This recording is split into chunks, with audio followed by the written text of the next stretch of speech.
আসসালামু আলাইকুম everyone, আনাবিয়াস daily কুকিংয়ে আপনাদের স্বাগত। আজ আমি সিম্পল একটা রেসিপি আপনাদের সাথে শেয়ার করব।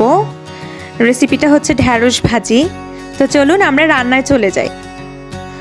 তো এখানে ঢ্যাঁড়সটাকে আমি ধুয়ে ভালো মতো পানি ঝরিয়ে নিয়ে এভাবে কেটে নিয়েছি। এখানে চুলাতে একটা কড়াই বসিয়ে দিয়েছি।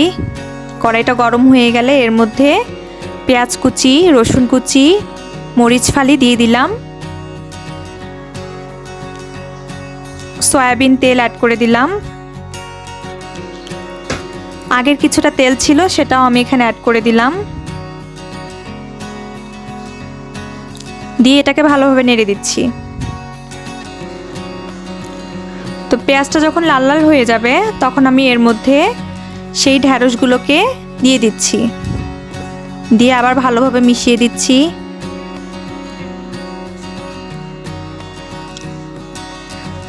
তো একটু নেড়েচেড়ে মিশিয়ে দেওয়া হয়ে গেলে এর মধ্যে আমি হলুদ গুঁড়া দিয়ে দিচ্ছি পরিমাণ মতো,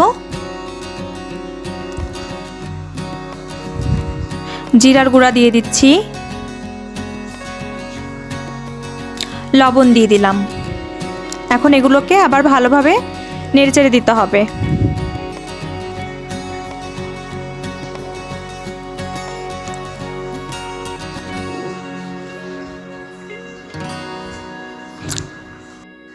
এখনো পর্যন্ত চুলার আঁচটা কিন্তু হাই হিটেই আছে।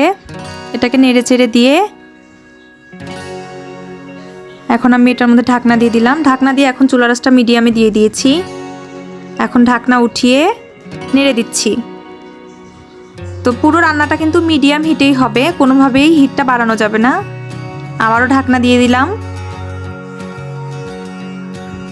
আবার ঢাকনা উঠিয়ে এখন আবারও নেড়ে দিচ্ছি। তো মিডিয়াম হিটে রেখে এইভাবে ঢাকনা দিয়ে কিছুক্ষণ রেখে আবার নেড়ে চেড়ে আবার ঢাকনা দিয়ে আবার কিছুক্ষণ রেখে এভাবেই এই ভাজিটা করতে হবে। তো নেড়ে চেড়ে আমি আবারও ঢাকনা দিয়ে দিলাম। আবারও ঢাকনা উঠিয়ে নিচ্ছি। এখন আবারও এটাকে ভালোভাবে নেড়ে দিচ্ছি যাতে নিচে লেগে না যায়, কিন্তু সবজিটা সেদ্ধ হবে। নেড়ে দেওয়া শেষ। আবারও ঢাকনা দিয়ে দিলাম। আবারও ঢাকনা উঠিয়ে আবারও নেড়ে দিচ্ছি।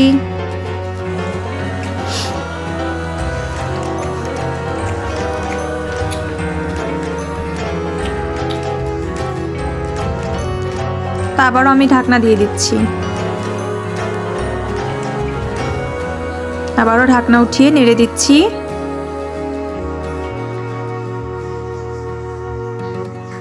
তো দেখতেই পাচ্ছেন ঢ্যাঁড়স ভাজিটা কিন্তু হয়ে গেছে।